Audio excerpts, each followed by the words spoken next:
আজি লৈছোঁ এযোৰ কাপোৰ মানে কি পতিখিনি আগতীয়াকৈ পতিখিনি কাটি লৈছোঁ দেই। কামবোৰ কিন্তু একদম কৰিমকৈ থৈ দিলে থাকিয়ে যায় নহয় জানো। আপোনালোকৰ মোৰ দৰে কাৰোবাৰ হৈছে নেকি বা এই কৰিমকৈ থওঁতে বহুত দিন থাকি যায়। ঠিক মোৰ তেনেকুৱা হৈছে, কামবিলাক থাকি গৈছে। আজি ভাবিছোঁ মানে গোটেইখিনি কমপ্লিট একেদিনাখনে লৈ লৈছোঁ দেই। গোটেইখিনি মানে ব্লাউজ আছে 3টা, জোৰ কাপোৰ এযোৰ। তাৰপিছতে ভাবিছোঁ আজি মানে যিমানটো পাৰোঁ কৰি থাকোঁ আৰু ন।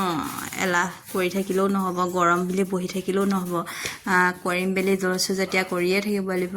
আজি বোলো মানুহজনো ঘৰতে আছিলে, মই বোলো মানুহজনক বোলো ধৰি দিয়াচোন কেমেৰাটো, মানে কি ফটো দুকপিমানো মাৰি দিয়া তেনেকৈ বুলি ক'লত মানুহজনে কেমেৰা ধৰি দিছে। তাৰ মাজতে মই 2-এটা কথা কৈ আছিলোঁ। মানুহজনে কৈছে কথানো কেলৈ কৈছা, মানে বকি আছিলোঁ ন। যিটি বকি থকা দি মানুহজনে কৈছে যিটি কেলৈনো কৈ আছা, মই কেমেৰা ধৰি আছোঁ গম পোৱাইচোন। তেনেকৈ কিবাকিবি কৈ আছিল। এইফালে মই ধুনীয়াকৈ কাটি লৈছোঁ। ইয়াত ব্লাউজ মানে কি পতি আহিছে 7টা। আনকালে প্ৰায়ভাগ কাপোৰত মই 6টা পতিয়ে পাওঁ।